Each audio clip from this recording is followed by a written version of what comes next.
ओम परमात्मने नमः. नमस्कार. मी आहे तुमचा मित्र जीत. गीतेच्या 98व्या भागामध्ये तुमचं मनपूर्वक स्वागत आहे. अध्याय 2, श्लोक 48. योगस्थः कुरु कर्माणि संगम त्यक्त्वा धनंजय सिद्धसिद्ध्यो हि समो भूत्वा समत्वम योग उच्यते. हे धनंजय, तू आसक्तीचा त्याग करून सिद्धी असिद्धीत सम होऊन योगात स्थित राहून कर्मांना कर, कारण समत्वच जे आहे ते योग म्हटला जातो. समत्वालाच योग म्हटलेला आहे. योगाचे भाषांतर ऐकूया. हे धनंजय, योगात स्थिर होऊन कर्म कर, फलामध्ये असलेल्या आसक्तीचा त्याग कर, यश आणि अपयश यात समान राहणे अशा बुद्धीच्या अंतर्बाह्य समानतेलाच योग असे म्हणतात. योग या शब्दाची पतंजलीने एक व्याख्या केलेली आहे आणि इथे भगवान व्याख्या करतात. समत्वम योग उच्यते. त्या समत्वालाच, अंतर्बाह्य समत्वाला, तसं ते समत्व सिद्ध झाल्यानंतर म्हणजे आत्मसात झाल्यानंतर त्याला योग म्हणतात. व्याख्या काय आहे? संगम त्यक्त्वा. कोणत्याही कर्मात, कोणत्याही कर्मफलात, कोणत्याही देश, काळ, घटना, परिस्थिती, अंतःकरण, बहिःकरण इत्यादी प्राकृत वस्तूंविषयी तुझी आसक्ती नसावी, तरच तू निर्लिप्ततेने काम करू शकतोस. जर तू कर्मफळ इत्यादी कशातही चिकटून राहशील तर निर्लिप्तता कशी राहील आणि निर्लिप्तते वाचून ते कर्म मुक्तिदायक कसे होईल? पहा, संग जो आहे त्या कामनेशी किंवा त्याच्या फळाशी किंवा हेतूशी, इच्छेशी, फळाशी आणि हेतूशी आणि त्यातून निर्माण होणारे जे काही सुखदुःख आहेत, लाभहानी आहे, त्यातून जे आपल्या मनाची जी आपण अवस्था करून घेतो, आपण सुखी किंवा दुःखी होण्याचा जो निर्णय घेतो, त्या गोष्टी सगळ्या संग म्हटलेल्या आहेत. पहा, त्याच्यातून मुक्ती करून घे म्हणून सांगतात. त्याचा त्याग कर म्हणून स्पष्ट शब्दात सांगतात. फळाच्या माध्यमातून होणाऱ्या सुखदुःखाचा त्याग कर, फळाचा त्याग कर किंवा त्यात असलेल्या त्या सुखदुःखाच्या आसक्तीचा त्याग कर. हे लक्षात घेतलं पाहिजे. सुखाची आणि दुःखाची आसक्ती म्हणजे सुख असावं आणि दुःख नसावं, या दोन्ही आसक्तीचेच प्रकार आहेत. तो संग आहे, तो त्याग म्हणून सांगतात. आणि निर्लिप्ततेने अशा पद्धतीने संघ जो आहे त्यांनी त्या फळाच्या अपेक्षेने लिप्त होऊ नको, इच्छेने लिप्त होऊ नको. त्याच्यातून निर्माण होणाऱ्या सुखदुःखांनी आणि त्यातून निर्माण होणाऱ्या पुन्हा राग आणि द्वेष या भावनांनी लिप्त होऊ नको म्हणून सांगतात. निर्लिप्त राहा. त्याला संग जो आहे, संग त्याचा त्याग करणं म्हणतात. सिद्धसिद्ध्यो हि समो भूत्वा. आसक्तीच्या त्यागाचा परिणाम काय होईल? सिद्धी आणि असिद्धीत समता होईल. आसक्तीचा त्याग केल्यामुळं सिद्धी आणि असिद्धी, यश आणि अपयश यांमध्ये समता निर्माण होईल. दोन्हीमध्ये जी अंतःकरणाची अवस्था असेल ती समान असेल, सम असेल. पहा, कर्माचे पूर्ण होणे अथवा न होणे, सांसारिक दृष्टीतून त्याचे फल अनुकूल होणे अथवा प्रतिकूल होणे, त्या कर्माच्या करण्यामुळे आदर, निरादर, प्रशंसा, निंदा होणे, अंतःकरणाची शुद्धी होणे अथवा न होणे इत्यादी इत्यादी ज्या सिद्धी असिद्धी आहेत त्यात सम रहावे. या विषयात श्री शंकराचार्यजी महाराज गीता अध्याय 2 श्लोक 48ची व्याख्या करताना म्हणतात. पहा, हे गीता जे आहे ते शंकर भाष्य आहे. त्याच्याबरोबर त्याच्या आधारेच ज्ञानेश्वरी लिहिली गेलेली आहे. ज्ञानेश्वरी ही वस्तुतः शंकर भाष्याचं भाषांतर आहे. त्यात ते काय म्हणतात? संगस्थः सन कुरु कर्माणि केवलम ईश्वरार्थम तत्रापि ईश्वरो मेम तुष्यत्विति संगम त्यक्त्वा धनंजय. फलतृष्णाशून्येन क्रियमाणे कर्माणि सत्व शुद्धिजा ज्ञानप्राप्तिलक्षणा सिद्धिस्तद विपर्य यजा असिद्धीस्तयोहि सिद्धसिद्ध्योरपि समस्तुल्यो भूत्वा कुरु कर्माणि. को असौ योगो यत्रस्थ कुर्वीत्युक्तं मिदमेव तत् सिद्धसिद्ध्योहि समत्वम योग उच्यते.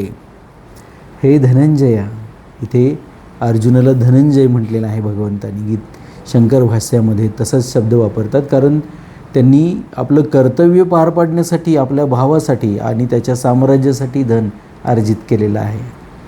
कोणत्याही अपेक्षेशिवाय, कोणताही संग मनामध्ये नसताना अर्जुन हे धनंजय झालेले आहेत. राजसूय यज्ञामध्ये त्यांनी प्रचंड धन संचयित केलं, संकलित केलं, पण ते आपल्या भावाच्या साम्राज्यासाठी, युधिष्ठिरासाठी, स्वतःसाठी नव्हे. म्हणून इथे धनंजय म्हणून हाक मारतात. हे धनंजया, योगात स्थित होऊन केवळ कर्मासाठी, ईश्वरासाठी कर्म कर. त्यातही ईश्वर माझ्यावर प्रसन्न व्हावेत या संबंधाला किंवा कामनेला सोडून कर्म कर. फलाच्या कामनेने रहित झालेल्या पुरुषाकडून केल्या गेलेल्या कर्माने अंतःकरणाच्या फलरूप शुद्धीमुळे उत्पन्न होणारी ज्ञानप्राप्ती ही सिद्धी आहे, आणि त्या उलट ज्ञानप्राप्तीचे न होणे असिद्धी आहे. अशा सिद्धी असिद्धीत सम होऊन, अर्थात दोघांना समान समजून कर्म कर. ज्ञान मिळू दे नाही तर नाही मिळू दे, तू तुझं कर्म करत राहा म्हणून सांगतात. कोणत्या योगामध्ये स्थित होऊन कर्म करण्याविषयी सांगितले आहे. याच सिद्धी आणि असिद्धीमध्ये सम होण्यास योग म्हटलेले आहे. सम होण्याचा हा जो योग आहे त्यात स्थिर, काय म्हणतात ते, योगस्थ कुरु कर्माणि. योगामध्ये स्थिर राहून किंवा स्थित राहून कर्म कर अर्जुना, धनंजया. संगम त्यक्त्वा धनंजय सिद्ध्योहि समो भूत्वा समत्वम योग उच्यते. या सिद्धी आणि असिद्धीमध्ये समान राहणं, समान होऊन जाणं, अशा प्रकारचं अंतर्बाह्य समत्व प्राप्त केल्यानंतर अशा समत्वाला योग म्हणतात. कर्मयोगाची एवढी समता, अर्थात निष्काम भाव असावा की कर्माची पूर्ती होवो अथवा न होवो, फलाची प्राप्ती होवो अथवा न होवो, आपली मुक्ती होवो अथवा न होवो, मला तर केवळ कर्तव्य कर्म करणे आहे. साधकाला असंगतेचा अनुभव आला नसेल, त्याच्यात समता आली नसेल, तरीही त्याचा उद्देश असंग होण्याचा, सम होण्याचाच असावा. जी गोष्ट उद्देशात येते तीच शेवटी सिद्ध होते. म्हणून साधनरूप समतेने, अर्थात अंतःकरणाच्या समतेने साध्यरूप समता स्वतः येते. तदा योगम वाप्स्यसि म्हणतात, ते योगाला प्राप्त होशील म्हणतात. अध्याय 2 श्लोक 53. हा उद्देश आपला सम होण्याचा असावा सातत्याने, काही होऊ दे. अंतःकरणाची शांती आहे ती ढळू देणार नाही. शांती हे सुद्धा उत्पादन आहे. अंतःकरणातला आनंद जर कायम राहील तर शांती तर मिळेलच, तुम्हाला लक्षात घ्या, परमशांती मिळेलच. त्या मूळ तत्वाला, तो शरीरी म्हटलेला आहे आत्मतत्वाला, त्या आत्मवान झाल्यानंतर त्याचे सगळेच गुण निर्माण होतात. किंवा आत्मवान होणं हाच मुळात एक मोठा गुण आहे की ज्याच्या अंतर्गत सगळंच येतं, लक्षात घ्या. ही गोष्ट आहे. योगस्थ कुरु कर्माणि. सिद्धी असिद्धीत समता झाल्यावर त्या समतेत निरंतर अटळ राहणेच योगस्थ होणे आहे. समतेत निरंतर अटळ राहणं, त्याच्यामध्ये समता ढळू न देणं. जसे एखाद्या कार्याच्या आरंभी गणपतीचे पूजन करतात, तर त्या पूजनाला कार्य करीत असताना प्रत्येक वेळी बरोबर ठेवले जात नाही. तसेच कुणी असे समजू नये की आरंभी एक वेळ सिद्धी असिद्धीत सम झाले तर आता त्या समतेला नेहमी बरोबर ठेवावयाचे नाही. राग द्वेष करीत राहायचे आहे. म्हणून भगवान म्हणतात की समतेत निरंतर स्थित राहूनच कर्तव्य कर्म केले पाहिजे. समत्वम योग उच्यते. याची व्याख्या अशी आहे की समताच योग आहे, अर्थात समता परमात्म्याचे स्वरूप आहे. ती समता अंतःकरणात निरंतर वास करून राहावयास हवी. पुढे 5व्या अध्यायाच्या 19व्या श्लोकात भगवान म्हणतील की ज्यांचे मन समतेमध्ये स्थित झाले आहे त्या लोकांनी जिवंतपणीच संसाराला जिंकले आहे. कारण ब्रह्म निर्दोष आणि सम आहे, म्हणून त्यांची स्थिती ब्रह्मामध्येच आहे. समतेचे नाव योग आहे. ही योगाची परिभाषा आहे. यालाच पुढे 6व्या अध्यायाच्या 23व्या श्लोकात म्हणतील की दुःखाच्या संयोगाचा ज्यात वियोग आहे त्याचे नाव योग आहे. दुःखाच्या संयोगाचा वियोग आहे त्याचे नाव योग आहे. या दोन्ही परिभाषा वास्तविक एकच आहेत. जसे खरूज झाली असता खाजवायचे सुख होते, परंतु नंतर होणाऱ्या दाहामुळे दुःख होते, परंतु हे दोन्हीही रोगच असल्याने दुःखरूप आहेत. तसेच संसाराच्या संबंधाने होणारे सुख आणि दुःख दोन्हीही वास्तविक दुःखरूपच आहेत. पहा, म्हणजे तुमच्या मनामध्ये निर्माण होणारी विषयाची वासना ही खरूज आहे म्हणून सांगतात स्वामीजी.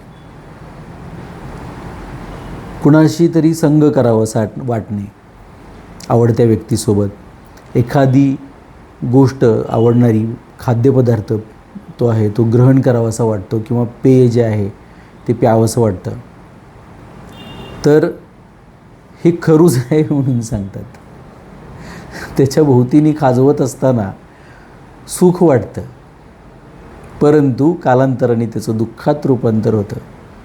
एखादा दारू प्यायला त्याला आवडत असेल तर त्या वेळेला त्या प्रत्यक्ष क्षणी त्याला सुख होत असतं ते पीत असताना, पण नंतर त्याची काय अवस्था होते हे बऱ्याचदा न पिणाऱ्यांना सुद्धा कळतं की त्याची अवस्था काय झालेली आहे. असे लोक शिकवत असतात आपल्याला की कसं जगू नये. पहा, अशा संसाराशी होणाऱ्या संबंध जो विच्छेद आहे त्याचेच नाव दुःख संयोग वियोग आहे. दुःखाशी संयोग होण्याचा वियोग म्हणजे संयोग होत नाही अशा वेळेला. म्हणून मग दुःखाच्या संयोगाचा वियोग अर्थात सुखदुःखाहून रहित होणे म्हणा, अथवा सिद्धी असिद्धी अर्थात सुखदुःखात सम होणे म्हणा, एकच गोष्ट आहे. या श्लोकाचे तात्पर्य हे झाले की स्थूल, सूक्ष्म आणि कारण शरीराने होणाऱ्या संपूर्ण क्रियांना केवळ संसारासाठी सेवारूपाने करणे आहे, आपल्यासाठी नव्हे. असे करण्यानेच समता प्राप्त होते. पहा, एक गोष्ट ही आपल्याला समजून याद घेण्यासारखी आहे की हे समत्व जे आहे, हा योग जो आहे संपूर्ण गीतेचा आधार आहे आणि अध्यात्माचा आधार आहे हा सुद्धा. अनेक श्लोक तुम्हाला प्रत्येक टप्प्यावरती असे भेटतील की ज्यांनी तुमचं जीवन बदलून जाईल आणि विश्वकल्याणाच्या कार्यामध्ये आपोआप तुम्ही सगळे सहभागी व्हाल. ज्यात तुमचं स्वतःचं कल्याण आहे, सगळ्यांच्या कल्याणामध्ये आपलं कल्याण आहे, हे लक्षात घेतलं पाहिजे. आणि मग स्वधर्माची व्याख्या खूप सोपी होते. व्यासांना ज्या वेळेला विचारलं की धर्म काय आहे, अधर्म काय आहे, त्यावेळी त्यांनी खूप सोप्या शब्दात सांगितलं होतं. परसेवा म्हणजे धर्म, परपीडा म्हणजे अधर्म. आणि कोणत्याही पद्धतीने तुम्ही जे काही करताय, सेवा कार्य जे करत आहात तुम्ही, नोकरी असेल, व्यवसाय असेल, व्यापार असेल, उत्पादन असेल, तुम्ही शिकत असाल, खेळत असाल, कलाकृती तयार करत असाल, कोणत्याही पद्धतीने तुम्ही जी विश्वाची सेवा करता ते तुम्ही स्वतःहून निवडलेलं पत्करलेलं कार्य म्हणजे तुमचं स्वधर्म आहे. खूप सोपी व्याख्या आहे स्वधर्माची. आणि त्या स्वधर्माचं पालन करताना मग सिद्धी आणि असिद्धीचा विचार करू नको म्हणतात. यश आणि अपयशाचा विचार करू नको. योगामध्ये स्थिर हो, समान होऊन जा. सुख दुःख समय कृत्वा, लाभा लाभो, जया जय, हे सगळं समान करून टाक म्हणतात. आणि मग तुझं स्वधर्माचं पालन कर. आपण किती अवघड करतो हे जे सोपं आहे ते आपल्याला माहिती, कारण आपला स्वधर्म सातत्याने बदलत असतं. यात यश मिळालं की ते काही काळ ते करायचं, थोड्या वेळाने त्याच्यात अपयश मिळतं सर. पहा, मग ते सोडायचं, दुसरा कोणतरी यशस्वी झालेला आहे ते बघायचं, त्याच्या मागे लागायचं. त्याच्यात थोडंफार यश मिळतं किंवा त्याला मिळालं तसं यश तुम्हाला मिळत नाही किंवा यश मिळतच नाही, अपयशी होता, मग आणखीन एखादा स्वधर्म निवडायचा. हा प्रामाणिकपणा नव्हे, हा अप्रामाणिकपणा आहे. आपण आपल्याशी केलेला. जेव्हा एका विशिष्ट टप्प्यावर आयुष्याच्या येतो तेव्हा आपण जे निवडतो त्याचा पाठलाग सातत्याने केला पाहिजे. ते बदलणं ही खूप शेवटची गोष्ट असते, लक्षात घ्या. त्याच्यातला सगळा प्रयत्न पूर्ण झाल्यानंतर ती जी गोष्ट करत आहात, चिरमुरे विकत आहात तुम्ही, लक्षात घ्या. अब्जाधीश झालेत काही लोक चिरमुरे भडंग विकून, छोट्या छोट्या गोळ्या विकून. त्यांनी आपलं ते काम जे पत्करलंय ना ते प्रामाणिकपणाने केलं, त्याचा पाठलाग केला, लक्षात घ्या. त्या गोष्टी कधीही त्यांनी टाकल्या नाहीत, घेतला वसा टाकू नये. हा स्वधर्माचा विषय या ठिकाणी होतो. आणि ते करत असताना मग योगामध्ये स्थिर राहून कर्म कर. इथे कर्म कर म्हणतात ना, योगस्थ हा कर्म कुरु कर्माणी, कर्म कर म्हणतात म्हणजे स्वधर्म कर म्हणतात. हे लक्षात घेतलं पाहिजे. कर्म भगवद्गीतेच्या वेगळ्या वेगळ्या श्लोकांमध्ये हा शब्द आलेला आहे. बहुतांशी ठिकाणी तो आसक्तीने केलेली क्रिया अशा अर्थाने आलेला आहे. पण जेव्हा योग शिकवतात, कर्माची गती शिकवतात, तेव्हा मात्र कर्म हा स्वधर्म या अर्थाने आलेला शब्द आहे. हे लक्षात घ्या. श्लोकाचा अर्थ समजून घेऊन मग तिथल्या त्या शब्दाचा अर्थ समजून घ्यावा लागतो. बोलीभाषा आहे, बोलीभाषा आहे आणि ते बोलीभाषेमध्ये समजून घ्यायला पाहिजे. बोलीभाषेमध्ये नेहमी आपण एकमेकांशी, आपल्या जवळच्या हितचिंतकांशी, नातेवाईकांशी, जवळच्या आपण मित्रांशी जसं बोलतो, मैत्रिणींशी जसं बोलतो तसं ते बोलता आलं पाहिजे. हा विषय आहे. आणि ते बोललेलं जसं आहे आपण तसं या ठिकाणी ते समजून घेता आलं पाहिजे. हे अवघड केलं तर खूपच अवघड आहे पहा. परंतु हे एका मित्राने आपल्या मित्राला आणि मग एक परमात्म्याने आपल्या सगळ्याच भक्तांना किंवा सगळ्याच आत्म्यांना सांगितलेलं आहे अत्यंत प्रेमाने. असं लक्षात घेतलं तर लक्षात येईल की हे खूप सहज आणि सोपं करून सांगितलेलं आहे. हे स्वतःहून आपल्या बुद्धीचं काहीतरी त्राटक म्हणा लावून ते अवघड करू नका. सोपं आहे हे सगळं. बुद्धी आणि समतासंबंधी विशेष विचार काय आहे? बुद्धी दोन प्रकारची असते, एक अव्यावसायात्मिका आणि व्यवसायात्मिका. ज्यात सांसारिक सुख, भोग, आराम, मान, सन्मान इत्यादी प्राप्त करण्याविषयी ध्येय असते ती बुद्धी अव्यावसायात्मिका आहे. अध्याय 2 श्लोक 44. दुसऱ्या बाजूला जी बुद्धी स्वधर्माचं पालन सोडून परधर्माचं पालन करणारी आहे आणि समता नसलेली आहे, सुख आणि दुःख निर्माण करणारी आहे, ती बुद्धी अव्यवसायात्मिका आहे. लक्षात घ्या. पुढे असं आहे की ज्यात समता प्राप्त करण्याचा, आपले कल्याण करण्याचाच उद्देश असतो ती बुद्धी व्यवसायात्मिका असते. समता प्राप्त करण्यामध्ये, समत्व प्राप्त करण्यामध्ये आपलं कल्याण आहे, त्यात आपलं श्रेय आहे. आणि ते समत्व प्राप्त करण्याचा उद्देशच मुळात स्वधर्माचं पालन करणं, सुखी किंवा दुःखी न होता स्वधर्माचं पालन करणं हा आहे. अशा प्रकारची जी बुद्धी आहे, जी स्वधर्माचं पालन करायला लावणारी आणि समत्वानी ते स्वधर्माचं पालन करायला लावणारी आहे, ती व्यावसायात्मिका बुद्धी आहे. अव्यावसायात्मिका बुद्धी अनंत असते, ती खूप शाखा असणारी असते. म्हटलं ना, ज्याचं जिकडे बघतील ना त्याच्या मागे धावतात. जो यशस्वी झाला आहे तसं करावं असं वाटतं. काही लोक तर गुंड, आणखीन वेगळ्या प्रवृत्तीचे जे लोक असतात ते, आता समजा काही लोक कसलंच कामधंदा न करता त्यांना पैसे मिळतात, गुंडागर्दी करून, ब्लॅकमेलिंग करून. मग ते अशा प्रकारचे लोक गाड्या घेऊन फिरत असतात. तर खूप लोकांना वाटतं की त्यांनी गाडी मिळवली आणि ती ज्या पद्धतीने मिळवली ती पद्धती योग्य आहे.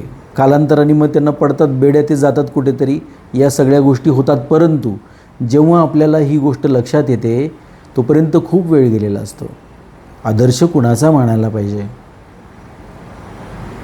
हे आपल्याला त्यावेळी समजत नाही. आणि मग कारण का, यश हा एकच मापदंड आपल्या डोक्यामध्ये असतो, परंतु नेटाने आपला स्वधर्म करणारा जो आहे तो आपला आदर्श असला पाहिजे हे आपल्याला लक्षात येत नाही. तो त्याचं काम सोडत नाही, तो त्याचं काहीही होऊ दे, तो त्याच्या त्या पथापासून तो मार्गस्थ जिथे झालेला आहे तो मार्ग कधीच सोडत नाही. पहा, अशा प्रकारे ज्याची बुद्धी आहे ती व्यावसायात्मिका बुद्धी आहे. आणि आपल्याला सहज समजण्यासारखं आहे, एखादा माणूस व्यावसायिक प्रवृत्तीचा आहे असं आपल्याला, तो प्रोफेशनल आहे, तो काही जरी झालं तरी आपल्या सेवेचा मार्ग सोडत नाही. काही जरी झालं तर तो आपल्या जे ग्राहक आहेत त्यांचं समाधान केल्याशिवाय तो गप्प राहत नाही. त्याला झोप लागत नाही रात्र रात्र. जर एखाद्याचं काम त्याच्याकडून आज राहून घेतलं, तो आज दिलेला शब्द त्याला पाळता आला नाही, आजच्या दिवशीचा सुद्धा, की आज तुझं मी काम करतो म्हटलं होतं तर आज नाही जमलं, तर त्याला झोप लागत नाही ते काम पुरं केल्याशिवाय. तर व्यावसायात्मिका बुद्धी म्हणजे आपल्याला सहज समजण्यासारखा आहे. तो शब्द आजही तशाच पद्धतीने वापरला जातो. पहा, बऱ्याचदा व्यावसायिक लोकांना हा खूप पैसे मिळवतो, हा फक्त पैशाच्या मागे लागला आहे असं म्हणून हिणवलं जातं. खूप लोक तसे आहेत सुद्धा, पण बरेचसे लोक असे आहेत, आता खूप मोठे उद्योगपती तुम्ही पाहिलेत तर तुमच्या लक्षात येईल की ते व्यावसायिक असतात, कारण त्यांना म्हटलं तर काम करायची गरज नसते, एवढं मिळवून ठेवलेलं असतं, परंतु ते पैशाच्या मागे नाहीत. लक्षात घ्या, आणखीन रोजगार निर्माण करण्याच्या मागे असतात, आणखीन उद्योग निर्माण करण्याच्या मागे असतात. रात्रंदिवस ते त्यासाठी त्रास घेत असतात. पहा,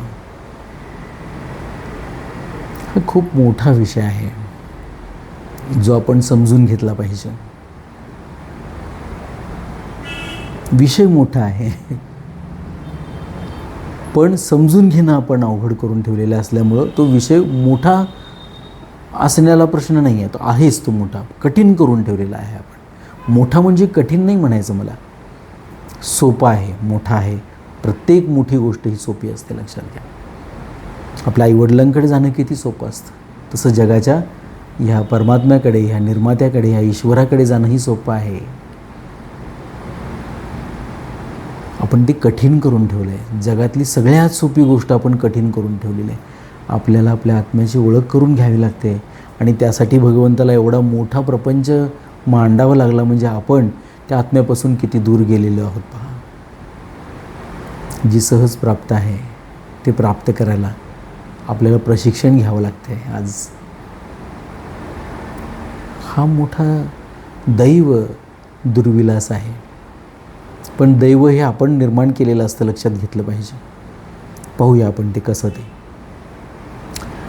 तसेच तो संसारी असतो ज्याची बुद्धी व्यवसायात्मिका असते, तो स्वतः व्यवसायी म्हणजे व्यवसित असतो. आणि व्यवसितो ही 6 अध्याय 9 30वा श्लोक, म्हणजेच तो साधक असतो. लक्षात घ्या, तो सतत त्याच्या व्यवसायात म्हणजे त्याच्या साधनेत, त्याच्या उद्योगात मग्न असतो. पहा, असं उद्योगात मग्न असणं म्हणजे व्यवसायात्मिका आहे बुद्धी.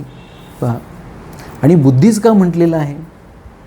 तुम्ही गायत्री मंत्राचा जर विचार केलात, पूर्ण श्लोक बऱ्याच जणांना पाठ असेल तो, ओम भूर्भुवस्वः तत्सवितुर्वरेण्यं भर्गो देवस्य धीमहि धियो यो नः प्रचोदयात्. धियो ही जी बुद्धी आहे, यो नः प्रचोदयात्, ती चांगल्या मार्गामध्ये तिचा उदय होऊ दे, चांगल्या मार्गात तिची प्रगती होऊ दे. बुद्धीला लक्षात घ्या, मनाचे 4 कप्पे आहेत, मन, बुद्धी, चित्त आणि अहंकार. त्यापैकी बुद्धी जी ह्या सगळ्याची निवड करत असते, लक्षात घ्या, ती चांगला मार्ग निवडू दे म्हणून तिला सांगतात बुद्धीला. व्यावसायात्मिका बुद्धी म्हणजे तिनं व्यावसायिक होणं निवडलेलं आहे, अशी बुद्धी ही तुमच्या प्रगतीला कारक होते. जिला अनेक शाखा आहेत ज्या बुद्धीला, ती बुद्धी प्रगतीला कारक होत नाही, होणं शक्यच नाही. लक्षात घ्या, कुणाचीच अशा पद्धतीने प्रगती झालेली नाही. ज्या लोकांनी आपल्या त्या स्वधर्माची कास धरली ती पुढे पुढे पुढे पुढे सरकत राहिलेले आहेत. पहा, समता ही 2 प्रकारची असते. म्हणजे आपण पाहिलं की बुद्धी 2 प्रकारची असते, एक अव्यावसायात्मिका आणि दुसरी व्यावसायात्मिका. समता 2 प्रकारची असते, साधनरूप समता आणि साध्यरूप समता. साधनरूप समता अंतःकरणाची असते. आता अंतःकरण ज्यावेळेला म्हणतात त्यावेळेला सगळी इंद्रिय आली त्याच्यामध्ये. करण म्हणजे जे क्रिया करण्याचे जी अंग आहेत अंतःकरणासह मनासह सगळी अंग ही त्या कर्णमध्ये आली. आणि साध्यरूप म्हणजे परमात्म स्वरूप. साध्य काय आहे? सगळ्या साधनांनी कुठे पोहोचायचं आहे, ज्या ठिकाणी पोहोचायचं आहे ती जागा अनंत आहे. पहा, गंमत आहे. जसं बुद्धी अनंत असेल तर तुम्ही कुठे पोचू शकणार नाही, पण बुद्धी एक असेल तर तुम्ही अनंताजवळ पोचाल, म्हणजे परमात्म तत्वाजवळ पोचाल, ज्याला अंतच नाही आहे. पण बुद्धी एक झाल्याशिवाय अनंतापर्यंत पोचू शकत नाही, हे लक्षात घेतलं पाहिजे. म्हणून सिद्धी असिद्धी अनुकूलता प्रतिकूलता इत्यादीत सम राहणे अर्थात अंतःकरणात राग द्वेष नसणे साधनरूप समता आहे. ज्यांचे वर्णन गीतेमध्ये पुष्कळ झाले आहे, या साधनरूप समतेने ज्या स्वतः सिद्ध समतेची प्राप्ती होते ती साध्यरूप समता आहे, ज्याचे वर्णन याच अध्यायाच्या 53व्या श्लोकामध्ये तदा योगम वाप्स्यसि पदाने झाले आहे. पुढे होणार आहे ते पहा. म्हणजे अनुकूलता प्रतिकूलता सिद्धी असिद्धी यश अपयश ह्या अंतःकरणामध्ये नाहीच आहेत ह्या गोष्टी, राग आणि द्वेष. आणि कर्णामध्ये निर्माण, समजा या गोष्टी निर्माण झाल्या नाही आहेतचे अनेक अर्थ आहेत. त्यातला खूप महत्त्वाचा अर्थ मी तुम्हाला सांगेन की नाही आहे म्हणजे ते तिथे आहे, निर्माण झाले, पण ते तुम्हाला ते तुमचं वाटत नाही, किंवा तुम्ही कुठल्याही पद्धतीने त्याची उपेक्षा करता, तिकडे दुर्लक्ष करता. बऱ्याच जणांना ध्यानाला ही समस्या आल्याचं ते माझ्याकडे सांगत येतात.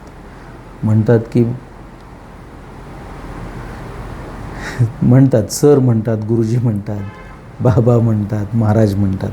बाबा म्हणजे असे बाबा नव्हे, माझी मुलं मला बाबा म्हणतात, म्हणून काही माणसंही मला बाबा म्हणतात.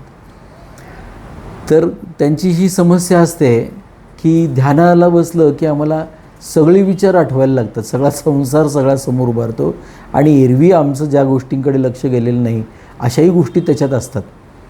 आणि काही वेळेला तर भीती वाटते की माझ्याकडे हे विचार आले कुठून,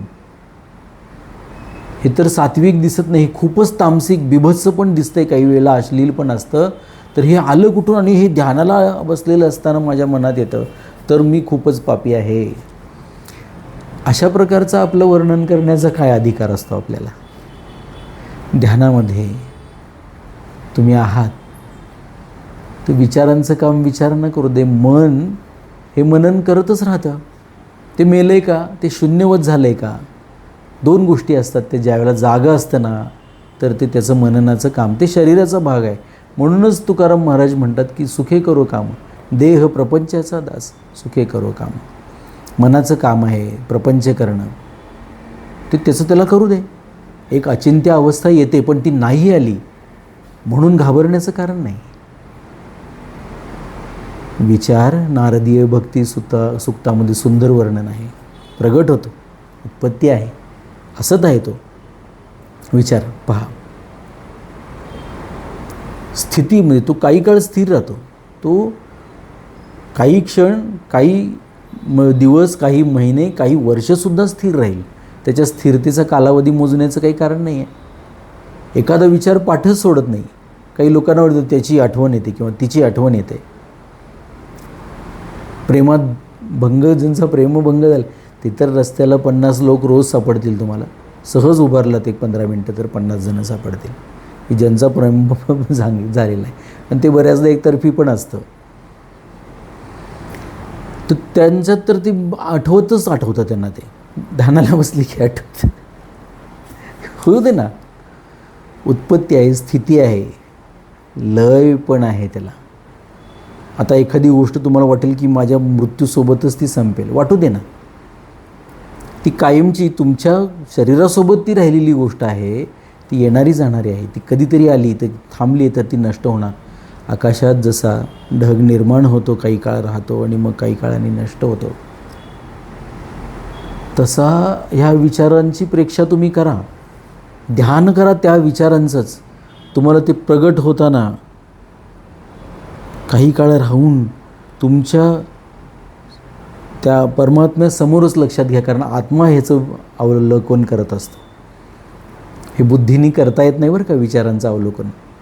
तुमच्या लक्षात येईल की तुमची बुद्धी आणि आत्मा त्वरित स्वतंत्र झालेले आहेत. बुद्धी वेगळी काम करायला लागली. कारण का माहिती आहे का? यात एक अट आहे, हस्तक्षेप नाही करायचा. विचार आला ना की त्याला पुन्हा तुम्ही ते सुख दुःख जोडून घेता, चांगलं वाईट जोडून घेता. हा विचार मला वर नेईल, हा खाली नेईल, हे करायला लागतं. हे मला जोपासलं पाहिजे, हे नाही जोपासलं पाहिजे. या सगळ्या गोष्टी आपल्याला ह्याच्यात येतात. आणि चांगले विचार जे तुम्हाला वाटतात की हा चांगला आहे त्याचा तुम्हाला अभिमान वाटतो. वाईट विचार त्याच्याकडे तुम्ही कशा पद्धतीने बघतात तसंच सगळ्या विचार हे सगळेच वाईट आहेत हे लक्षात घेतलं पाहिजे.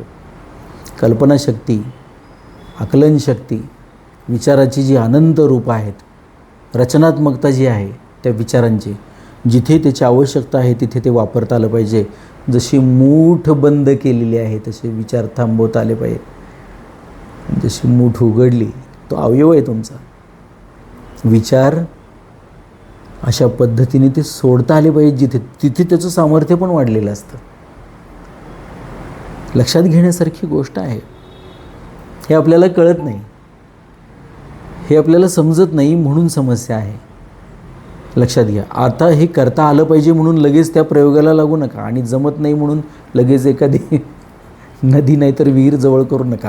म्हणजे मनाने उडी मारता तुम्ही की त्या खरोखर शारीरिकदृष्ट्या नव्हे. तर तुम्हाला वाटायला लागतं की हे आपल्याला जमत नाही म्हणजे आपण काही कामाचे नाही. असं नाही, प्रत्येक जण कामाचं आहे हे लक्षात घ्या. किडा मुंगीचं सुद्धा आपलं महत्त्व आहे, जीवजंतूंचं आपलं महत्त्व आहे. ह्या सृष्टीचं चक्र चालण्यासाठी हे सगळे आवश्यक आहेत. अमृत जर आहे तर विषाची सुद्धा आवश्यकता आहे. पॉझिटिव्ह आहे तर निगेटिव्हची सुद्धा आवश्यकता आहे. उजेड आहे तर अंधाराची सुद्धा गरज आहे. सगळं अस्तित्व हे सहअस्तित्व आहे हे लक्षात घेतलं पाहिजे. एक दुसऱ्यावर अवलंबून आहे, एक दुसऱ्यासाठी आहे. तर आपण अशा पद्धतीने हा विचार चांगला आणि तो विचार वाईट असं न समजता सगळेच विचार उपेक्षित केले पाहिजेत. तर या ध्यानाच्या अवस्थेत, आणि ध्यानाच्या अवस्थेत म्हणजे कुठल्या अवस्थेत? जगणंच ध्यान आहे, जीवन हेच ध्यान आहे. तर प्रत्येक अवस्थेमध्ये आपल्या ह्या उत्पत्ती स्थिती लय असलेल्या या असत विचारांच्या मागे धावता कामा नये. त्या विचारावर स्वार झाला तर ते विचार तुम्हाला सगळ्या विश्वावर फिरवून आणतात, तुमची नुसतीच दमछाक होते. म्हणून कर्तव्य हा शब्द आहे. कृतिशील विचारांचा पाठलाग करा. कृतिशील विचारांवरती तुम्ही तुमचा जो भर आहे तो द्या आणि त्या गोष्टी कृतीत आणा. म्हणजे ते विचार मागे पडतील, कृती तुमच्या मोठ्या होत जातील. हे लक्षात घ्या. आणि प्रत्यक्षात काहीतरी घडायला लागेल या विश्वामध्ये हे समजून घ्या. तुमच्या नसण्याने काही फरक पडत नाही. तुम्ही जर जन्माला आला नसतात, मी जर जन्माला आलो नसतो तर या विश्वाला काहीही फरक पडला नसता. ते चालू राहिलं असतं छानपैकी, आत्ता जसं चाललं आहे तसं. तुम्ही आलायच जन्माला, तुम्ही आहात, तुम्ही असल्याने फरक पडतो पाडात. या स्थितीमध्ये पहा, आता या चारही भेदांना असे समजा, म्हणजे बुद्धीचे दोन प्रकार आणि समतेचे दोन प्रकार. एक संसारी असतो आणि एक साधक असतो. तर साधन असते आणि एक साध्य असते. भोग भोगणे आणि संग्रह करणे हाच ज्यांचा उद्देश असतो तो संसारी असतो. आणि त्याची एक निश्चयात्मिका बुद्धी नसते, तर कामनारूपी अनेक शाखा असलेली बुद्धी असते. पहा, मला समतेचीच प्राप्ती करावयाची आहे, मग काहीही हो असा निश्चय करणाऱ्याची व्यवसायात्मिका बुद्धी असते. असा साधक जेव्हा व्यवहार क्षेत्रामध्ये येतो तेव्हा त्याच्यासमोर सिद्धी असिद्धी, लाभहानी, अनुकूल प्रतिकूल परिस्थिती इत्यादी झाल्यास किंवा आल्यास तो त्यात सम राहतो, राग द्वेष करीत नाही. या साधनरूप समतेने तो संसाराहून पलीकडे जातो. म्हणजे आपल्याला लगेच असं लक्षात येतं की हा संसार आहे, इथे मी उभा आहे आणि मी असा पलीकडे जातो आहे. पिक्चर फार बघता. संसारातून पलीकडे जाण्याचा अर्थ वेगळा आहे. संकटावर मात केली, संकटाच्या पलीकडे गेलो, म्हणजे असं काही पाय टांग टाकून किंवा ढेंग टाकून तुम्ही पलीकडे जाता असं काही होत नाही. प्रत्यक्षात ती गोष्ट मागे सरलेली असते, भूतकाळात गेलेली असते, हे लक्षात घेतले पाहिजे. आणि मुळात संसार या शब्दाचा अर्थ आहे की जो सरत जातो सातत्याने. तो सन करणं म्हणजे चांगला करणं, ते त्याचं सरणं जे आहे ते सदुपयोगात आणणं, हे तुमच्या माझ्या हातात आहे, या हातात आपल्या नियंत्रणात आहे. कर्म आपल्या नियंत्रणात आहे, कर्मावर आपलं नियंत्रण आहे. एकदा ते केलं की फळावर राहत नाही, सहज नियम आहे. बाण सोडला की सोडला. तो लक्षभेद केल्याशिवाय राहत नाही, लक्षात घ्या. जर तो तशा पद्धतीने ते कर्म स्वधर्म म्हणून केलेला असेल तर त्याचं ते फळ मिळतंच. नाहीतर मग तो इकडे तिकडे जातो. लक्ष विकुणाचं कुठल्या झाडाच्या खोडात मारलाय तर तो कुठे जाऊन झुडपात पडेल काही माहिती नाही आपल्याला, लक्षात घ्या. इहैव तैर्जितः सर्गो येषां साम्ये स्थितं मनः. अध्याय 5वा श्लोक 19चा पूर्वार्ध. साधनरूप समतेने सर्वसिद्ध समरूप परमात्म्याची प्राप्ती होते. सर्वसिद्ध समरूप परमात्मा, काय शब्द आहेत पहा, सगळे ठसावेत काळजात, अंतःकरणात ठसावेत आणि त्या आत्मापर्यंत, त्या परमात्म्यापर्यंत जाऊन पोचावेत. आपल्यातला आत्मा परमात्मा जागा व्हावा, आपल्यातला ईश्वर जागा व्हावा. मग जसं सांगितलं ना, ती समता प्राप्त झाल्यानंतर, तो स्वधर्म प्राप्त झाल्यानंतर, जसं सगळा परिपूर्ण जलाशय मिळाल्यानंतर एक तांब्याभर पाण्याची जेवढं आपलं कर्तव्य राहील तेवढंच तुम्हाला कर्तव्य राहील इतर गोष्टींची. निर्दोषम ही समम ब्रह्म तस्मात् ब्रह्मणी ते स्थिताः. तो त्या साक्षात ब्रह्मतत्वामध्येच स्थित होतो पहा. परिशिष्ट भाव असा आहे की पातंजली योगदर्शनात चित्तवृत्ती निरोध रूप साधनाला योग म्हटले आहे. योगश्चित्तवृत्ती निरोध हा अध्याय 1 श्लोक 2 पतंजली योगसूत्रातला. या योगाच्या परिणाम स्वरूप द्रष्ट्याची स्वरूपात स्थिती होते. त्याचा परिणाम असा आहे की दृष्टुही स्वरूपे अवस्थानम. मी तुम्हाला सुरुवातीला पण सांगितलं की स्वरूपाची अवस्था प्राप्त झाली की खरं आयुष्य सुरू होतं. पतंजली योगसूत्रानुसार तुम्ही स्वरूपापर्यंत जाल निश्चितपणाने. अध्याय 1 श्लोक 3 पतंजली योगसूत्रातला. अशा प्रकारे पातंजल योग दर्शनात योगाचा जो परिणाम सांगितला आहे त्यालाच गीता योग म्हणते. समत्व योग उच्यते. आणि त्यातला एक फरक पण सुरुवातीला आपण पाहिला की एखादी अवस्था निर्माण होणं आणि तशी ती अवस्था निर्माण झाल्याचा बोध निर्माण होणं, हे गीतेतल्या योगात आणि पतंजली योगामध्ये अंतर आहे. म्हणजे तिथे तो स्वरूपाच्या अवस्थेत जाईल योगी, ही पतंजली योग दर्शनाची ही जी आहे ही ते त्याचं साध्य आहे, त्याची ती स्थिती होईल. आणि गीतेच्या योगाच्या माध्यमातून त्याचा बोध पण होईल स्वरूपाचा, हे लक्षात घेतलं पाहिजे की स्वरूपाचं ज्ञान झालेलं आहे, स्वरूपाची स्वरूप प्राप्त झालेलं आहे. तम विद्याद दुःख संयोग वियोगम योग संज्ञिताम. किंवा अशा प्रकारे गीता त्याला योग म्हणते की समत्वम योग उच्यते. सुख दुःखाचा संयोगाचा वियोग, त्याला बुद्धांनी सुद्धा हे सांगितलं. दुःख आहे त्याचे निवारणाचे 5 मार्ग सांगितलेत पहा. दुःखाचा अर्थ समजून घेतला पाहिजे. कोणतं सुखसुद्धा दुःखात परिणत होतं. म्हणजे गीतासुद्धा एका अर्थाने इथे ज्यावेळेला कर्मयोग शिकवते त्यावेळेला दुःख निर्वाणाचा जो मार्ग आहे तो सांगते. गीतेमध्ये म्हणून म्हटलं की सगळं आहे. बुद्धांचाही मार्ग सांगितलेला आहे, लक्षात घ्या. आणि अनेक मार्ग सांगितलेले आहेत इतरसुद्धा. पहा, या योगात अर्थात समतेत स्थित झाल्यास मग कधी यापासून वियोग अर्थात व्युत्थान होत नाही. म्हणून याला नित्ययोग म्हणतात. चित्तवृत्ती ह्याला नित्ययोग म्हणतात, लक्षात घ्यायला पाहिजे. सहज योग म्हणतात.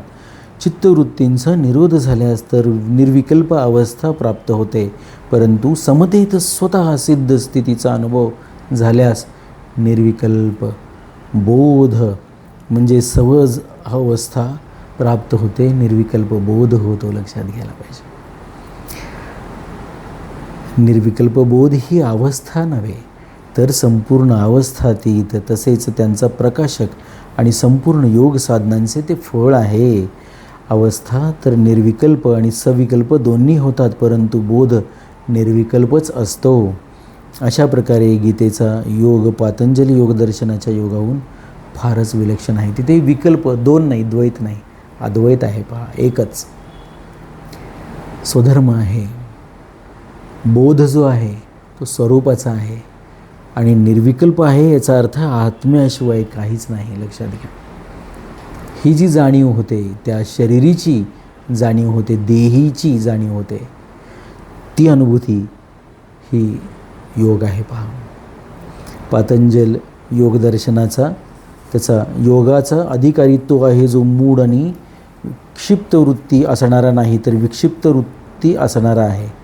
परंतु भगवत प्राप्तीचे इच्छुक सर्वचे सर्व मनुष्य गीतेच्या योगाचे अधिकारी आहेत. एवढेच नव्हे, तर जो मनुष्य भोग आणि संग्रहाला महत्त्व न देता या योगालाच महत्त्व देतो आणि हे प्राप्त करू इच्छितो, असा योगाचा जिज्ञासूही वेदात वर्णित सकाम कर्माचे अतिक्रमण करतो. जिज्ञासूरपि योगस्थ शब्द ब्रह्म अतिवर्तते. अध्याय 6 श्लोक 44. पहा, इथे पातंजली योग दर्शनाचा निषेध नाही केलेला. इथे गीतेचा जो योग आहे त्याचा अवलंबन करायला सांगितलेलं आहे.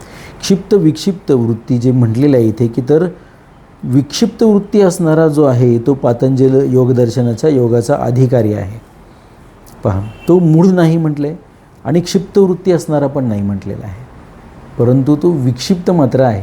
आता विक्षिप्त शब्दाचा अर्थ आपल्याला माहिती आहे की काही वेळेला त्याच्या वागण्याचं आकलन होत नाही. बरेचसे योगी, बरेचसे सिद्ध आपण पाहिले तर ते विक्षिप्त वागत असतात. काही शिवीगाळ करतात, काही लोक त्यांच्या शिव्या खायला जातात त्यांचे आशीर्वाद म्हणून. अचानक काहीतरी टर्न घेतात, काहीतरी वेगळ्या गोष्टी करतात. परंतु तुम्हाला लक्षात येत असेल की समता जी ही आहे या ठिकाणी आपल्याला जी प्राप्त होते ती या पद्धतीची आहे की जी विक्षिप्त नाही.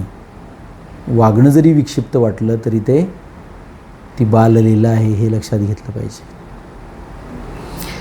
या श्लोकाचं पुढच्या श्लोकाशी संबंध काय आहे, तर 39व्या श्लोकापासून 48व्या श्लोकापर्यंत ज्या समबुद्धीचे वर्णन झाले आहे, सकाम कर्मापेक्षा त्या समबुद्धीची श्रेष्ठता पुढील श्लोकात सांगतात. सकाम कर्म करण्यापेक्षा, आता कर्म या शब्दाचा अर्थच सकाम कर्म.